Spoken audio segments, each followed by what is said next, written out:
किए, question solve किए 8.2।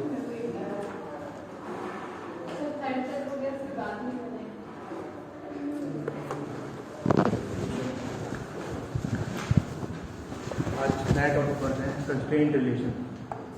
तो टॉपिक वॉपिक कुछ नहीं है, बस कॉमन सेंस है।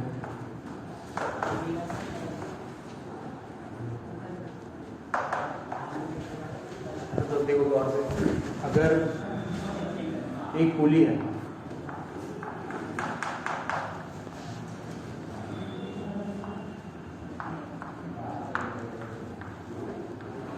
और उसके दो तरफ ऐसे मार्क रखे हुए हैं, तो ये तो कॉमन सेंस की बात है कि अगर ये ए एक्सीलरेशन से ऊपर जाएगा तो ये ए एक्सीलरेशन से नीचे जाएगा। अगर ये भारी है तो इसकी स्पीड किसी पॉइंट पर v होगी तो इसकी स्पीड भी किसी पॉइंट पर एग्जैक्टली v ही होगी। अगर सेम टाइम में ये x डिस्प्लेस हुआ है तो ये भी उतने ही सेम टाइम में x ही डिस्प्लेस होगा। क्लियर? इसमें तो कोई, ये सब कॉमन सेंस की बात है। बट दूसरी सिचुएशन क्या है कि कनेक्टेड पुलीज हो जाए बहुत सारी,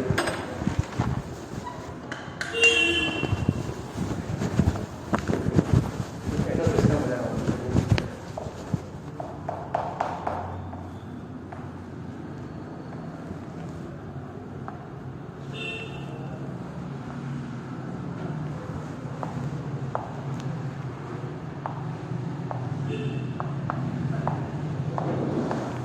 दो पुलिस कनेक्टेड है यहाँ पर। अगर ये एक्सेलरेशन ए से ऊपर जा रहा है तो फिर ये ए से जाएंगे कि कितने से जाएंगे, ये अब हम थोड़ा सा डिलेमा में आ जाएंगे, है ना? क्यों? क्योंकि ये पुली तो रेस्ट पे है लेकिन ये पुली मूव कर रही है। तो अब हमें समझना है कैसे निकालें उनका एक्सेलरेशन या वेलोसिटी में रिलेशन। ये तो देखो, एक कॉन्सेप्ट होता है प्रिंसिपल ऑफ वर्चुअल वर्क, वो समझते हैं इसके लिए।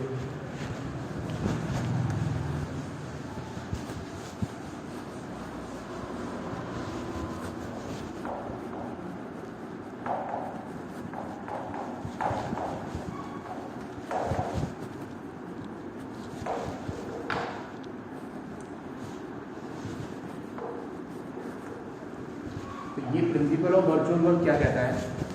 Work done by internal forces on a system is zero। किसी भी सिस्टम पर इंटरनल फोर्सेस की वजह से वर्क डन जीरो होता है। तो जैसे फॉर एग्जांपल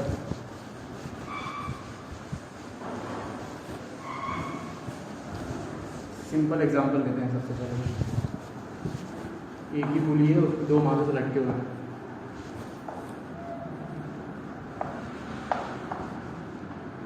तो क्योंकि ये एक ही स्ट्रिंग है, ये एक ही स्ट्रिंग है, तो इसलिए यहाँ पर टेंशन जो होगी वही टेंशन यहाँ पर होगी। इस सिस्टम पर एक्सटर्नल फोर्स क्या है? External force respective gravitation m1g and m2g। और इंटरनल फोर्स क्या है? इंटरनल फोर्स है टेंशन। टेंशन एक दूसरे को बैलेंस कर रही है। अगर इस पूरे मैकेनिज्म को सिस्टम की तरह देखो तो जितनी टेंशन इस पर लग रही है उतनी टेंशन इस पर लग रही है, इफेक्टिवली वो एक दूसरे को कैंसिल कर रहा है। तो इंटरनल फोर्स है ये टेंशन। तो work done by tension on this system must be equal to zero. ये बोलता है प्रिंसिपल ऑफ वर्चुअल वर्क। तो लेट्स से कि ये ब्लॉक ऊपर गया एक्स डिस्प्लेस होके, क्लियरली ये ब्लॉक नीचे जाएगा एक्स डिस्प्लेस होके। अब हमें पता नहीं वो एक्स है कि नहीं, वैसे तो पता है कॉमन सेंस से वो एक्स है, बट इमेजिन कर लो कि वो वाई है। हमें प्रूव करना है कि एक्स और वाई बराबर है। तो अगर ये एक्स ऊपर गया है तो टेंशन ने कितना वर्क किया इस पर? T into x, T into x. और टेंशन ने इस पर कितना वर्क किया? टी ऊपर लग रहा है, वाई डिस्प्लेसमेंट अपोजिट साइड में, तो minus T into Y, this must be equals to zero. यहाँ से टी से टी कट गया और x इक्वल्स टू वाई आ गया। अब x को अगर डिफरेंशिएट करना है टाइम के साथ तो वेलोसिटी ऑफ a आ जाएगा, वेलोसिटी ऑफ 1 आ जाएगा, is equals to velocity of 2। We are differentiating it with time. और अगर फिर से डिफरेंशिएट कर दें टाइम के साथ तो ऐसे रिलेशन हो जाएगा a1 is equals to a2। आ रही है? अभी तो बस जस्ट एक्सप्लेन करने के लिए ऐसा लिखा है इतना बड़ा, अपन फटाफट कर लेंगे उसको जब क्वेश्चन सामने आएगा। तो इसको नोट करो। हाँ यही कॉन्स्टेंट है। सर्किल रिलेशन के अंदर प्रिंसिपल ऑफ वर्चुअल वर्क। अब नेक्स्ट हम इसको करेंगे।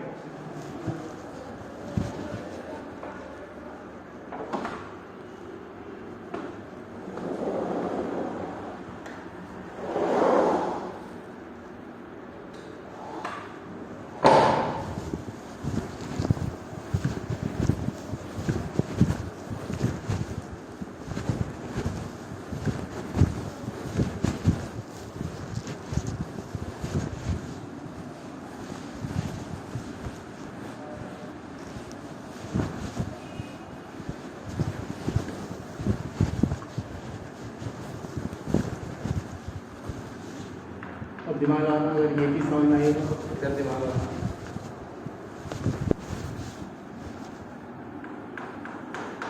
इसमें ज़्यादा भी मत दिमाग आना, मेरे भी आगे निकल जाओ दिमाग में आना।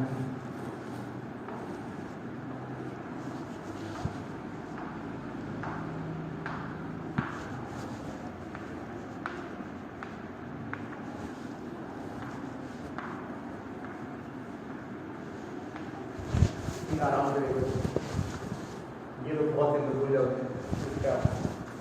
अब देखो यहाँ पे लाइक से इसका एक्सेलरेशन ए है और इसका एक्सेलरेशन नीचे की साइड बी है। तो हमें इसका एक्सेलरेशन फाइंड करना है, इसका नहीं पता। क्लियर सी बात है, दो का पता होगा तभी तीसरे का पता करेंगे। ऐसा नहीं होगा कि दो का नहीं पता है और फिर तीसरे का पता है। तो दो चीज़ें इंफॉर्मेशन गिवन है, ए और बी, हमें इसका पता करना है। तो आराम से सोचो, इंटरनल फोर्सेस क्या है? टेंशन है इंटरनल फोर्सेस। तो जो टेंशन डिस्ट्रीब्यूशन है सबसे पहले वो सोचना पड़ेगा। तो लेट्स से इस रस्सी में टेंशन टी है, तो यहाँ भी टेंशन टी है, यहाँ भी टेंशन टी है। और अगर इस रस्सी में टेंशन टी है तो देखना इस पुली को, ये मासलेस पुली है, सब आइडियल है, इस पुली को टी और टी नीचे खींच रही है। तो यहाँ पे कितनी खींचनी पड़ेगी ऊपर बैलेंस करने के लिए? 2t, क्योंकि कोई mg बहन तो लग नहीं रहा है इस पर, तो मासलेस है, नेट फोर्स 0 होना चाहिए। 2t अगर इस पे नीचे लग रही है तो ऊपर भी 2t लगेगी। तो अगर इसमें t और t है तो यहाँ पे 2t। अब ये रस्सी ही यहाँ गई है तो यहाँ पे कितना होगा? 2t। अब देखो नेट फोर्स, नेट वर्क जो है work done by tension all, मतलब कंप्लीट, केवल टेंशन नहीं, मतलब इसको शब्दों इस पर मत जाओ, ऐसे बोलना चाहता हूँ मैं, network by tension in the system is 0। कौन है? Internal tension, internal. तो इसकी वजह से वर्क क्या आएगा? 2t इंटू ए। तो 2t ऊपर लग रहा है और ए ऊपर जा रहा है, तो इसका लिख लिया 2t इंटू ए। ठीक है, इसका t ऊपर लग रहा है इस ब्लॉक पर और b नीचे है, तो minus T into B. Very good, minus T into B. इसको मान लो सपोज x वो है, c है, ये मान लो इधर साइड c की वैल्यू निकालनी है, तो क्या आ जाएगा ये? Minus T into C. तो minus T into C, this must be equal to 0। अब इसको सॉल्व करेंगे तो ए बी और सी में रिलेशन आ जाएगा। बस हो गया काम, टी से टी कट गया, ये हो गया 2a is equal to B plus C. 2a is equal to B plus C, तो C is nothing but 2a minus B.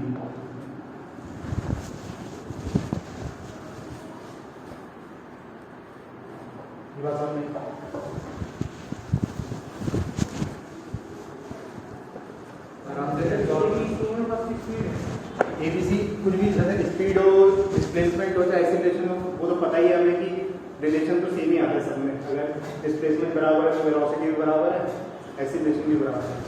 तो एक्सीलरेशन है, ज़्यादातर केसेस में एक्सीलरेशन ही निकालना पड़ेगा। यहाँ पे एक्सीलरेशन रख लो, चाहे डिस्प्लेसमेंट रख लो, चाहे वेलोसिटी रख लो, सेम ही रिलेशन है।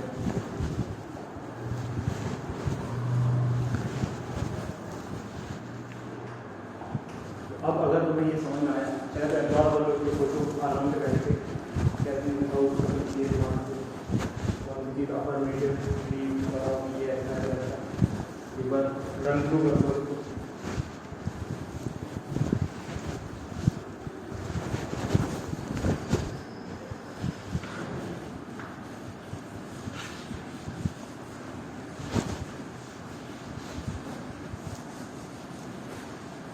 क्या करना है कि हमें work done by tension zero लिखना है। और वर्क डन किन किन पर हो रहा है, एक इस ब्लॉक पर हो रहा है, एक इस ब्लॉक पर, एक इस इन पुलिस को कोई वर्क नहीं है, इनका कोई मास वास नहीं है।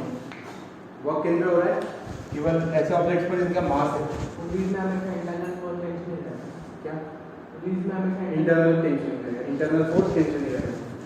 अच्छा, दूसरी अच्छे पॉइंट बोला उसने, जरूरी नहीं है कि पुली ही आए हमारे सामने, कभी बिना स्ट्रिंग के भी कुछ आ सकता है जिसमें इंटरनल फोर्स नॉर्मल रिएक्शन हो। तो ये this is true for any internal force, चाहे टेंशन हो चाहे नॉर्मल हो। अभी बस हमें टेंशन वाली सिचुएशन देख रहे हैं, तो इस पर वर्क जीरो होगा, इन तीनों पर कलेक्टिवली वर्क जीरो होगा। तो हमें टी से टी कट जाएगा। टेंशन लिखने का जो डिस्ट्रीब्यूशन है वो हमें पता है कि अगर एक स्ट्रिंग में यहाँ पर टी है, यहाँ टूटी होगी, यहाँ टूटी होगी। तो एक और क्वेश्चन करोगे तो और अच्छे से आएगा, ये तुम खुद पे सॉल्व करो।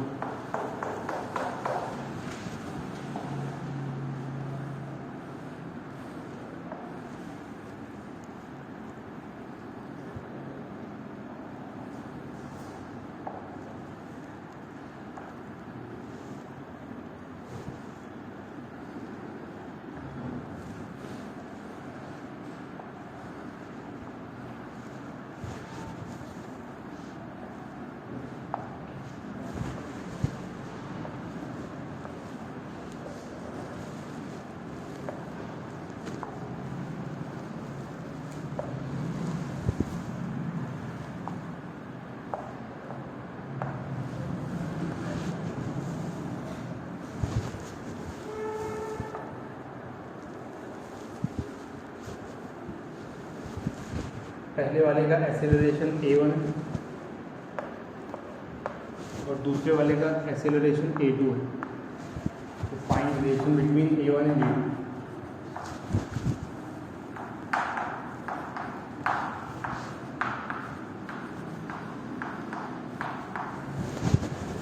a1 और a2 में रिलेशन फाइंड करें।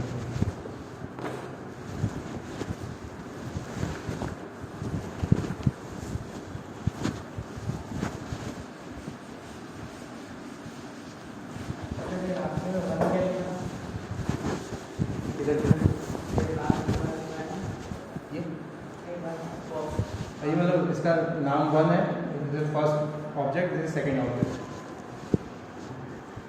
M1 M2 कर लो इसको।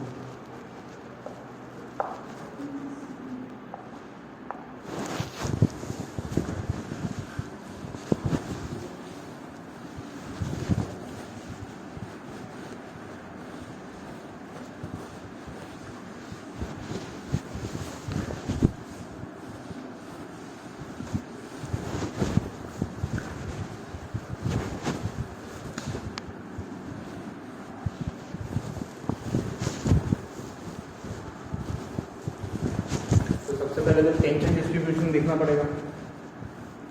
सबसे छोटी रस्सी पर अटैच करो, सबसे पहले ये है, कर लो।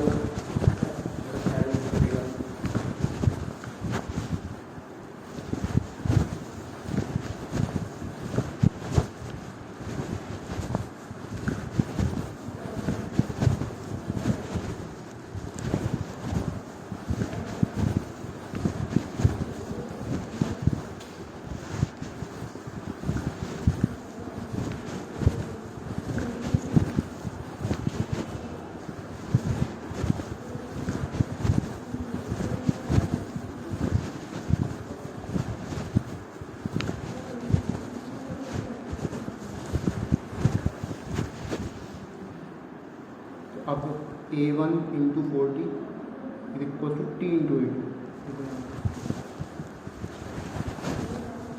इसमें हो गया टेंशन T, और यहाँ टी तो यहाँ 2T, यहाँ टूटी तो यहाँ भी टूटी, यहाँ टूटी तो यहाँ 4D और यहाँ पे भी 4D। अब A1 पे क्या लग रहा है 4D, तो वर्क डन इंटरनल 0, तो A1 इंटू 4T, तो 4 इंटू T इंटू A1 और A2 माइनस में T into A2 minus T into A2 equal to 0, तो 4A1 is equals to A2, ये आ गया। अरे मजा क्वेश्चन आ गया।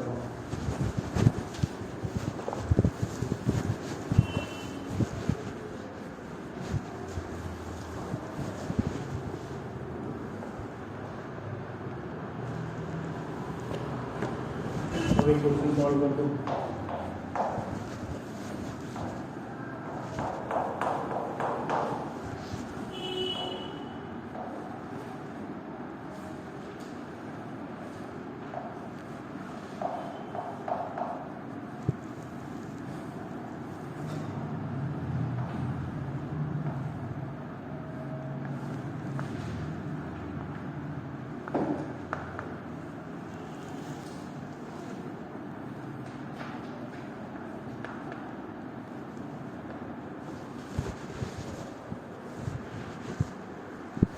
ये सिस्टम है, तो find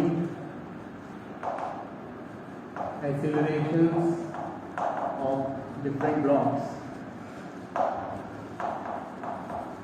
and tension in the strings.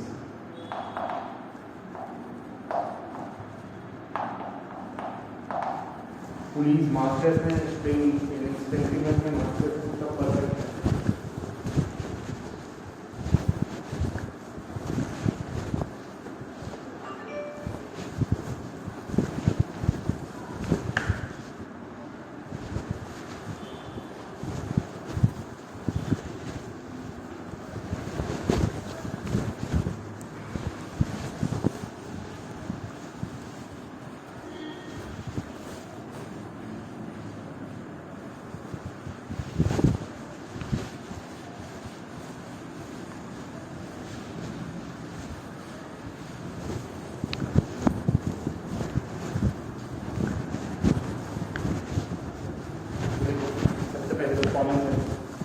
सीखना है शायद उसकी जरूरत ना पड़े।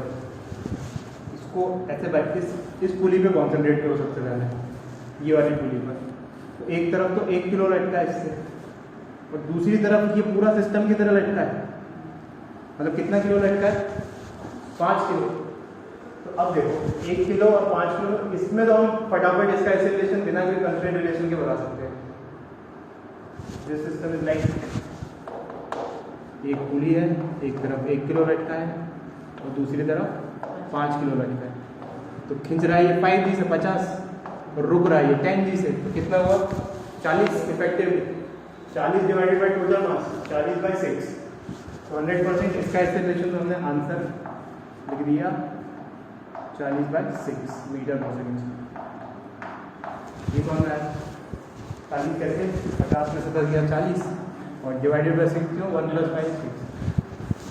तो इस पुली का एक्सीलरेशन, अभी इनको भूल जाओ, इस पुली का एक्सीलरेशन भी ऐसे ही हो रहा होगा 40/6 मीटर पर सेकेंड स्क्वायर। ठीक है, अब इस पुली को मैं यहाँ पे बना देता हूँ, यहाँ पर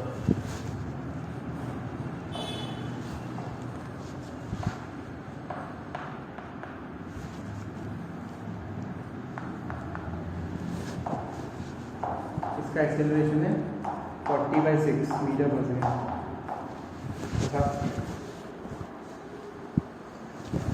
अब देखो अगर ये रेस्ट पे होती पूरी, अगर ये रेस्ट पे होती तब तो जितने से ये जा रहा होता ऊपर, मतलब जितने से ये ऊपर जा रहा होता उतने से ये नीचे जा रहा होता, अगर रेस्ट पे होती हो। लेकिन अभी रेस्ट पे नहीं है, एक काम करते हैं रेस्ट पे ले आते हैं। कैसे, रिलेटिव लगा दिया, तो रिलेटिव लगा दिया, तो रेस्ट पे ले आने के लिए क्या ऐड कर दिया हमने 40/6 मीटर पर सेकेंड। तो इसमें भी वही ऐड कर दिया 40/6 मीटर पर सेकेंड स्क्वायर। अच्छा, इसका ओरिजिनल हमने मार्क नहीं किया था, ओरिजिनल भी मार्क कर देते हैं। लेट्स से ओरिजिनल इसका था इधर नीचे साइड A3 और इसका ओरिजिनल था A2 ऊपर साइड। कुछ भी मार्क कर दिया था, तो इसका कितना हो जाएगा रिलेटिव में, नीचे साइड था ना, तो A3 तो नीचे और ऊपर साइड 40/6 मीटर पर सेकेंड।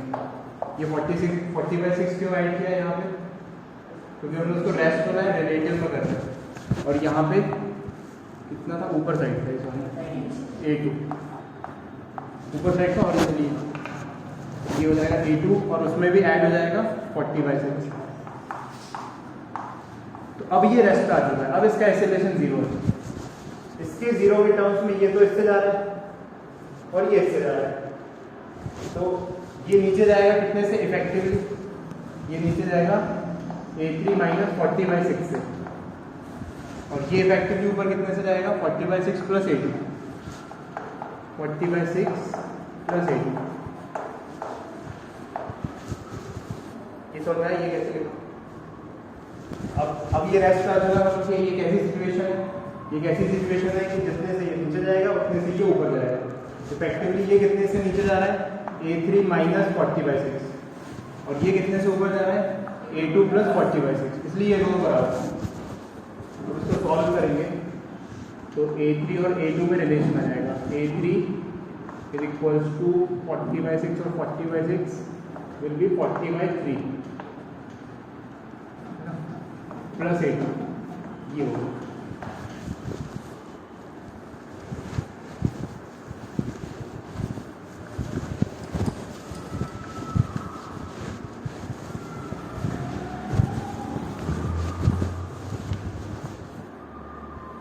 यहाँ तक समझ में आ रहा है। उद्देश्य क्या था हमारा, क्या फाइंड करना है,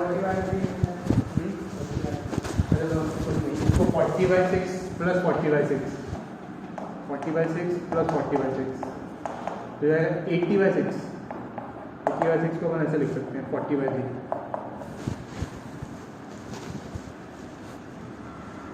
हाँ, उद्देश्य क्या था, क्या फाइंड करने वाले हैं, हमें टेंशन फाइंड करनी है इसमें, इन सभी में, और एक्सीलरेशन फाइंड करते हैं, जिसमें से इसका तो फाइंड कर दोगे 1 kg वाले का।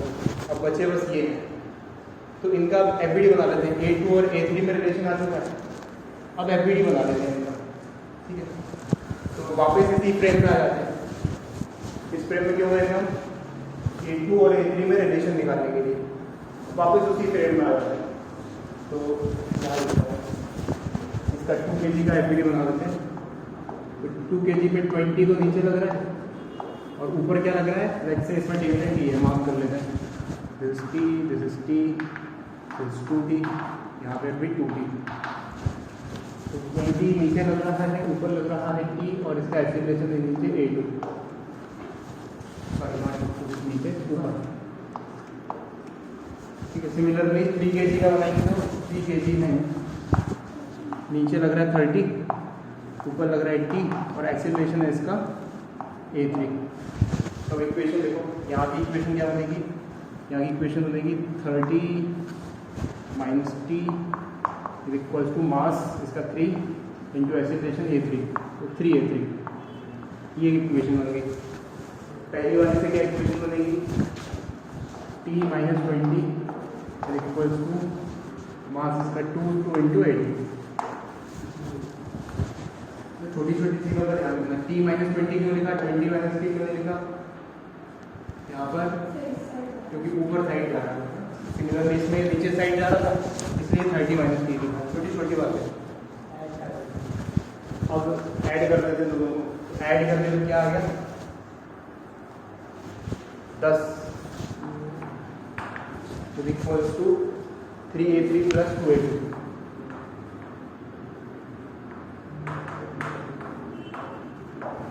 A3 और A2 में एक और इक्वेशन बन गई।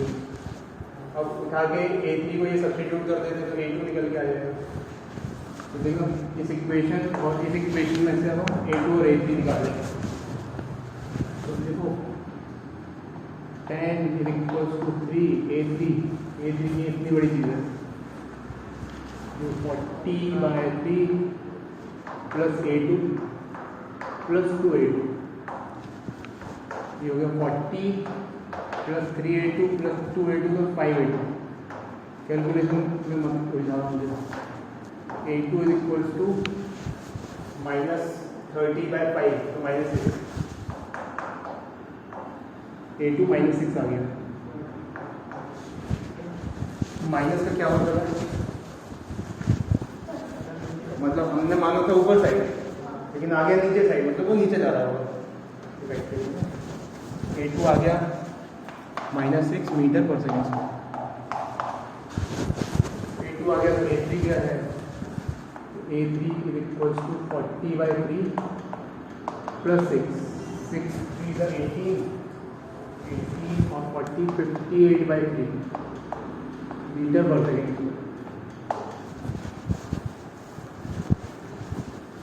A3 आ गया 58/3 मीटर पर सेकेंड। अब क्या बचा? अब 2 की बहुत आसानी से निकाल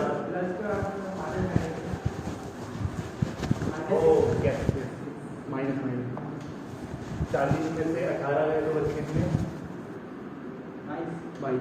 22।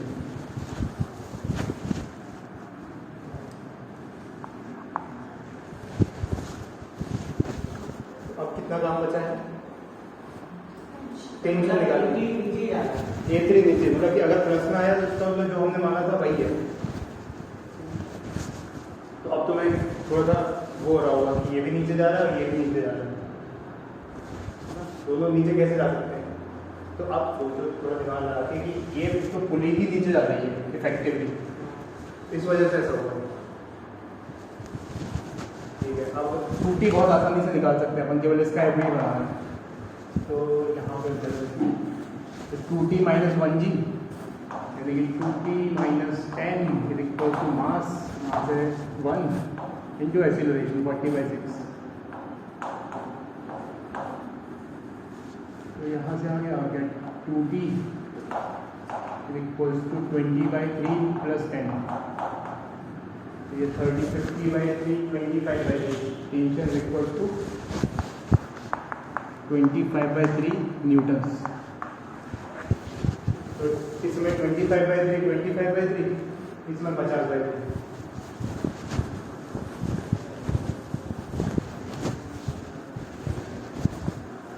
थोड़ा लंबा हो गया हो, एक बार खुद से सॉल्व करोगे जब तो ज़्यादा मज़ा आएगा।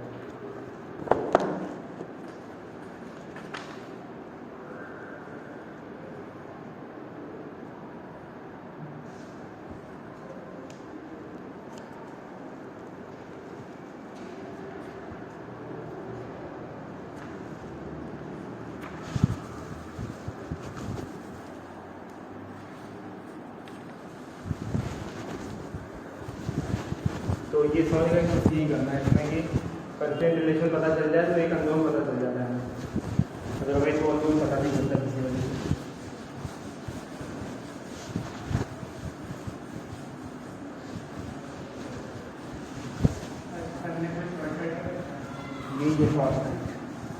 यही शॉर्टकट ही था।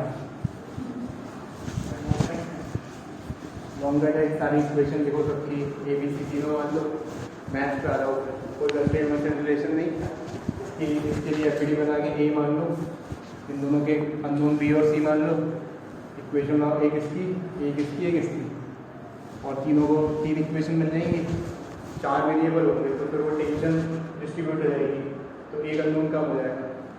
लगे रहो फिर मैथ्स में लंबा पड़ जाएगा।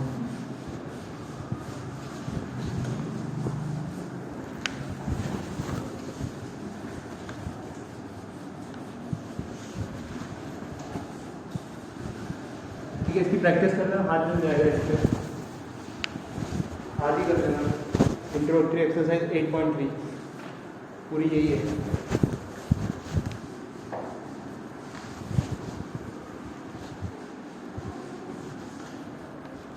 तो होमवर्क है आज का इंट्रोडक्टरी एक्सरसाइज 8.3।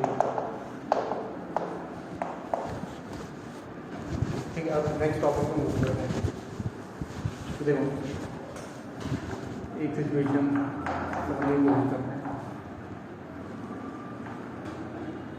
ये एलिवेटर है, एलिवेटर मतलब लिफ्ट है।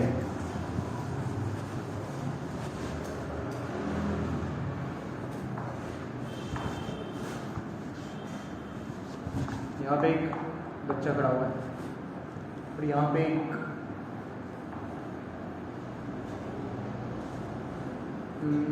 कुछ है मास लटका हुआ है, ठीक है। और ये फ्रेम एक्सेलरेट हो रहा है, जो लिफ्ट है वो एक्सेलरेट हो रही है ऊपर। एक इंसान यहाँ खड़ा हुआ है, this is boy number 1, and एक लड़की यहाँ खड़ी हुई है, गर्ल नंबर 1। तो अब ये बताओ, मैथ के लिए कैलकुलेशन के लिए इनको दे दिया सबको कि ये लो कॉपी पेन, और पूछा 1 से कि टेंशन कितना है स्ट्रिंग में, ये बताओ। और दूसरे से पूछा कि टेंशन कितना है स्ट्रिंग में, ये बताओ। तो अगर पहले वाला कैलकुलेट करेगा तो इसका एपीडी बनाएगा, ये बनाया एपीडी। एक्सेलरेशन कुछ भी नहीं है, इसके लिए एक्सेलरेशन कुछ भी नहीं है, खुद भी जा रहा है उसके साथ, टेंशन ऊपर लग रहा होगा, तो वो क्या कहेगा, tension is equal to mg। तो टेंशन की वैल्यू क्या रिपोर्ट कर देगा, mg, ठीक है। अब ये बनाइए इसका एपीडी, तो ये एपीडी बनाएंगे तो क्या करेंगे, ऊपर लग रहा है टेंशन, नीचे लग रहा है mg, और क्योंकि ये पूरा एलिवेटर ही एक्सेलरेट हो रहा है ए से, ये ब्लॉक भी ए से ही एलिवेट हो रहा होगा, एक्सेलरेट हो रहा होगा। एक्सेलरेशन कितना है इसका ऊपर, ए। ये इक्वेशन लगाएंगे, t minus mg is equal to mass into acceleration. तो टेंशन की वैल्यू क्या रिपोर्ट करेगी ये, mg प्लस ए। इसके मुताबिक टेंशन mg है, इसके मुताबिक टेंशन mg प्लस है। मान लो सपोज यहाँ पे वेइंग मशीन होती है, कुछ कांटा लगा हुआ है, तो आंसर तो एक ही आना, ऐसा तो नहीं है दोनों आंसर पॉसिबल है। तो अब कौन सही करता है, कौन गलत करता है, दोनों अलग अलग तरीके से। हाँ, तो वेइंग मशीन में तो एक ही वैल्यू निकल के आएगी, कांटा लगा हुआ वहाँ पे, डिस्प्लेसमेंट तो है नहीं यहाँ पे कि उसको लिखा हुआ ज़्यादा है, उसको लिखा है, यहाँ पर फोर्स है, एक वैल्यू निकल के आने वाली है। फोर्स तो रिलेटिव होता नहीं है, कौन नहीं है कौन गलत है, ऐसे क्या करो, एक सही है एक गलत है।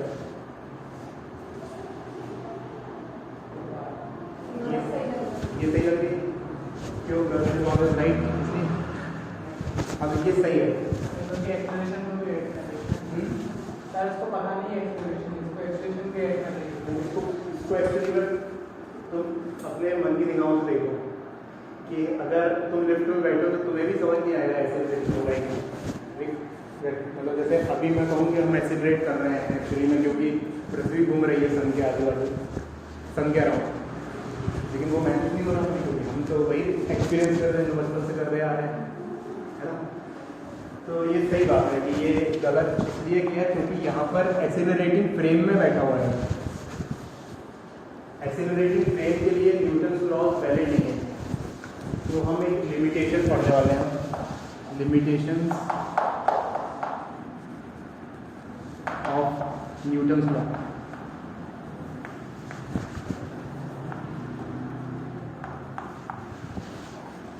तो पहला लिमिटेशन ये है कि केवल पार्टिकल्स के लिए वैलिड है, it is valid only on particles. Particles मतलब point size object,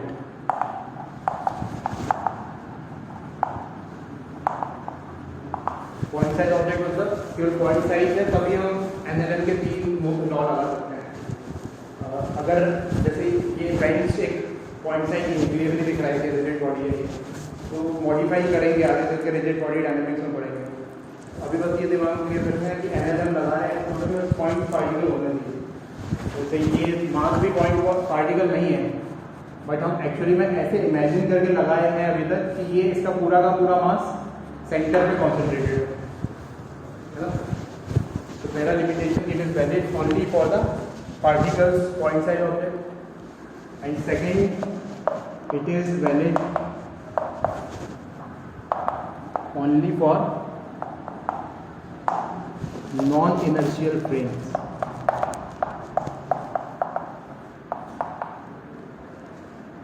Non-inertial frames के ब्रैकेट में देखो non-accelerated frames।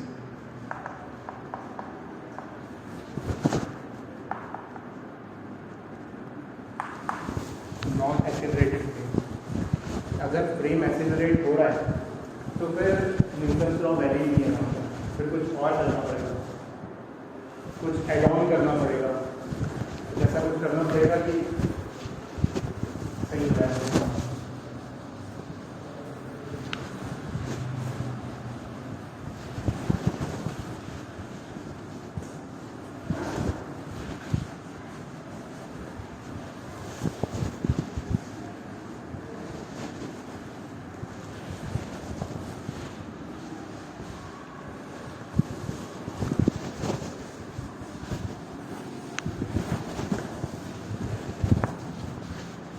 तो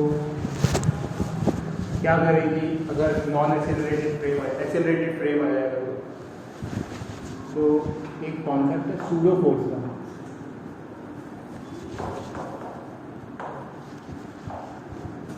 अगर एक्सेलरेटेड फ्रेम है तो हमें एक एडिशनल सूडो फोर्स अप्लाई करना पड़ता है बॉडी पर, उसके बाद फिर एनालाइज लगा सकते हैं। तो इसको लिखो, मैं डिक्टेट करवाता हूँ।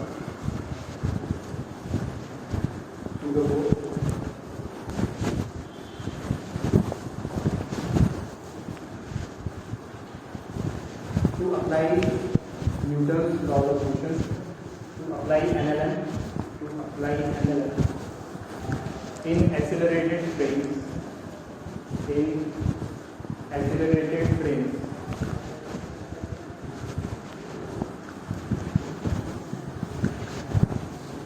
we have to add a pseudo force.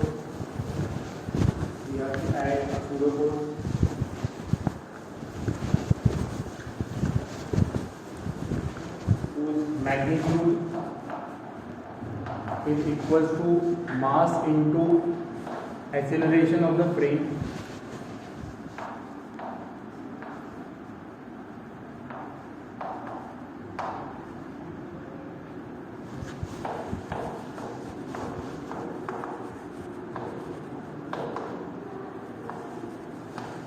and direction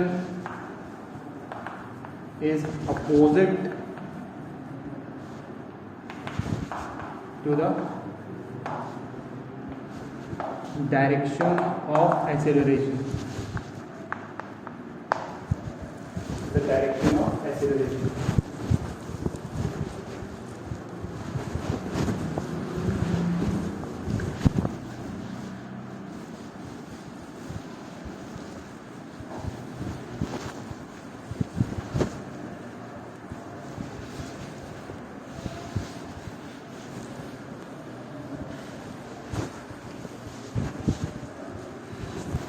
तो जैसे वो सिचुएशन थी एलिवेटर वाली,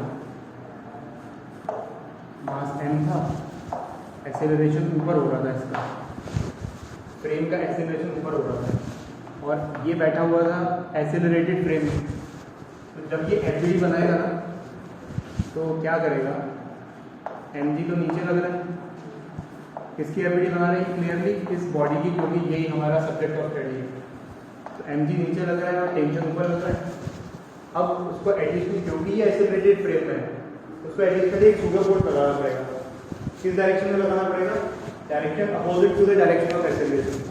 मतलब एक्सेलरेशन उस तरफ है तो सूडो फोर्स किधर लगेगा, नीचे की साइड, जिसका मैग्नीट्यूड क्या होगा, मास ऑफ दिस बॉडी जिस पर लगा रहे हैं into acceleration of the frame.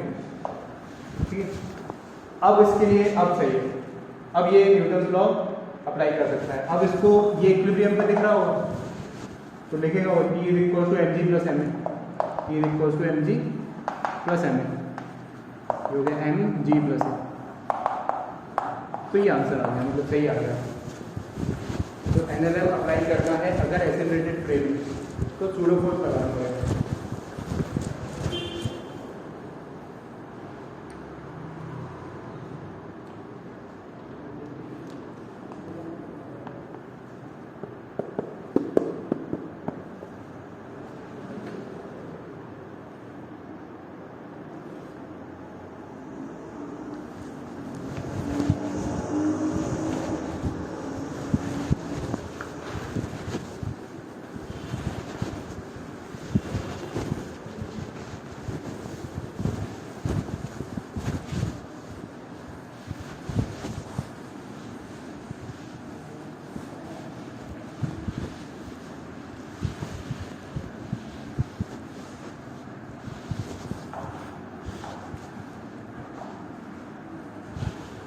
ये मूवेबल इंक्लाइन प्लेन है जो स्मूथ सरफेस पे मूव कर सकता है।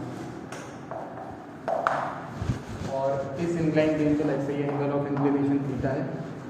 इस इंक्लाइन प्लेन पर एक ब्लॉक रखा हुआ है जिसका मास m है।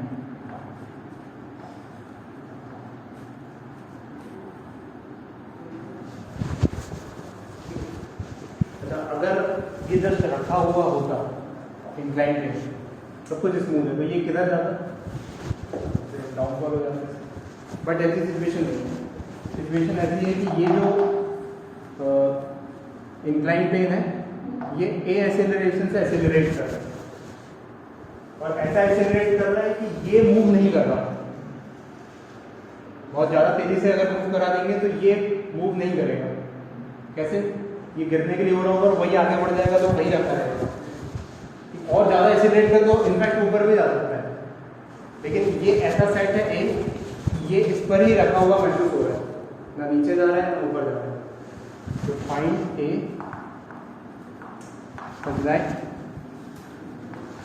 such that the block is at rest with respect to the inclined plane.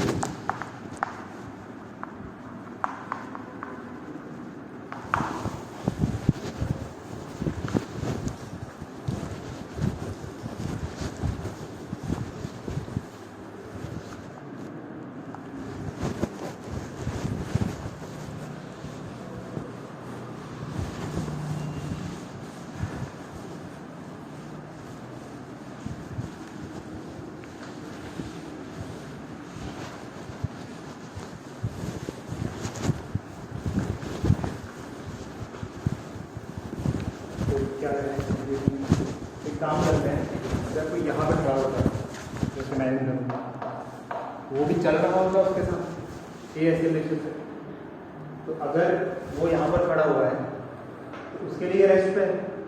तो ये अगर इसका एफडी बनाएगा तो नॉर्मल जो फोर्सेस के साथ साथ लग रहे हैं उसमें एक सूडो फोर्स भी ऐड करना पड़ेगा, बैलेंस कर देगा। ये आगे इसका एफडी बना रहा है, एक्सेलरेटेड फ्रेम में हम इसका एफडी बना रहे हैं, ठीक है। तो ये मास n है, इधर लगता है mg, इधर लगता है mg साइन थीटा और इधर लगता है mg कॉस थीटा। मतलब ये mg के दो कंपोनेंट तोड़ के लिख दिए, ठीक है। ये मतलब इसमें कोई दिक्कत नहीं है ना, mg sine theta mg cos theta. Normal reaction लगा ऊपर जो कि इसको बैलेंस कर देगा। अच्छा, इधर पे अब अपोजिट डायरेक्शन में सूडो फोर्स लगाना पड़ेगा। क्यों लगाना पड़ेगा? क्योंकि ये एक्सेलरेटेड फ्रेम कितना लगाना पड़ेगा, ma, ठीक है। अब हमारी एक्सेस सिस्टम इसको मान लेते हैं, ये y एक्सेस हो गई, ये x एक्सेस हो गई। तो ये तो mg ऑलरेडी रिजॉल्व कर ही लिया हमने, इसको ma को रिजॉल्व कर लेते हैं। तो ये आगे जाके यहाँ पे थीटा था, ये भी थीटा होगा, तो रिजॉल्व किया तो ये वाला हो गया ma cos थीटा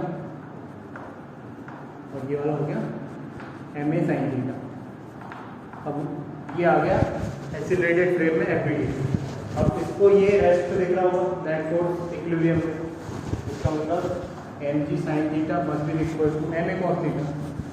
तो mg sin theta must be equal to ma cos theta. क्या फाइंड करना है हमें? a फाइंड करना है।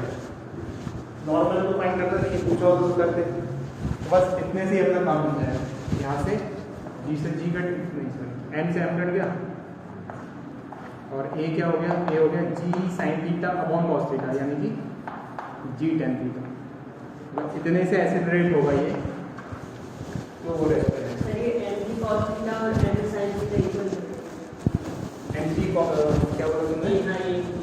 m sin थीटा नहीं, इक्वल नहीं, क्योंकि इस तरफ रिजॉल्व होकर एक फोर्स आया, दूसरा भी इसी तरफ आ गया, इन दोनों का सम इसके बराबर होगा, ऊपर नीचे के फोर्स बराबर है। हालांकि उसकी जरूरत नहीं है। क्यों नहीं जरूरत? क्योंकि हमें तो बस ए निकालना है, नॉर्मल रिएक्शन निकालना होगा तब हम इसको यूज कर लेते हैं।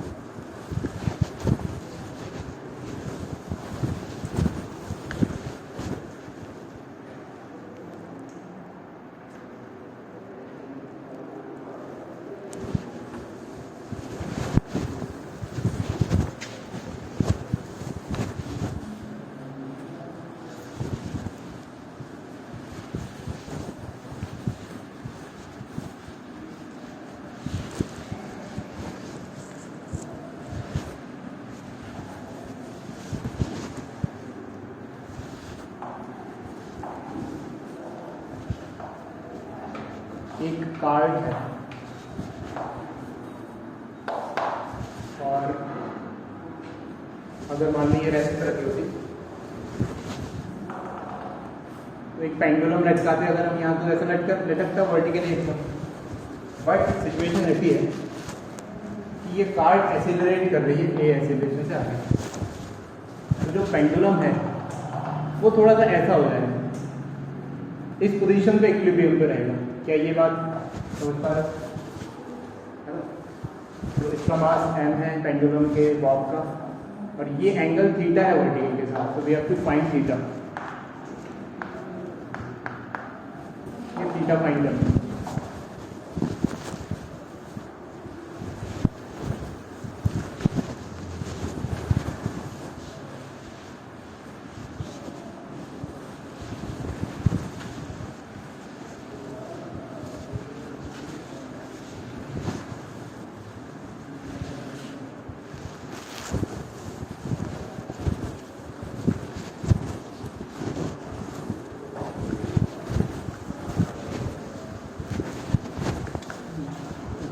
सब है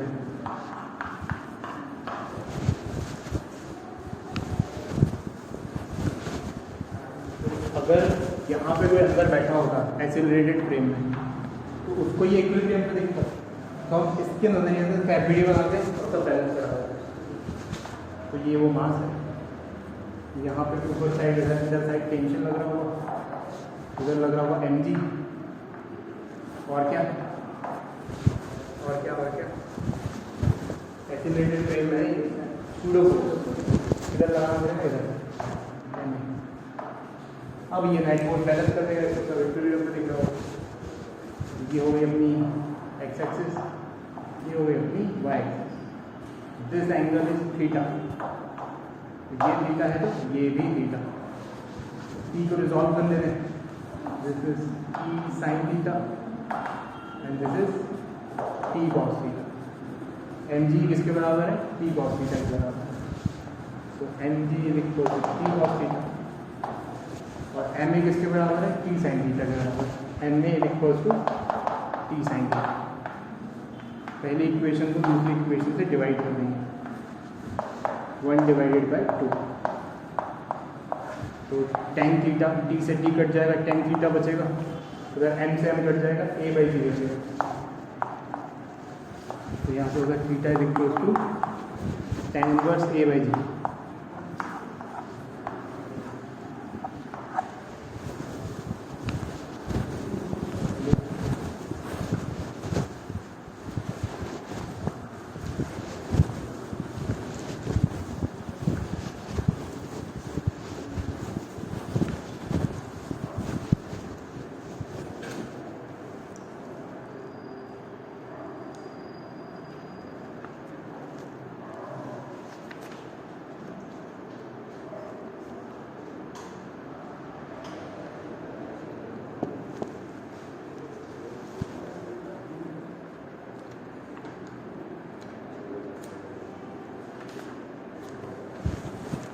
इंट्रोडक्टरी एक्सरसाइज 8.4 तक प्लीज़ कंप्लीट कर ही लो। आज दो 3 क्वेश्चन है, बस ज़्यादा नहीं है। अभी क्या अभी कंप्लीट करोगे तो और ही गाड़ी रहेगा। कंप्लीट करके ही जाओ।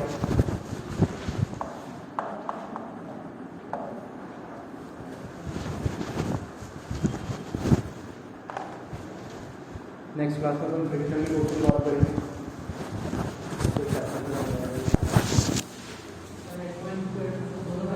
हाँ अभी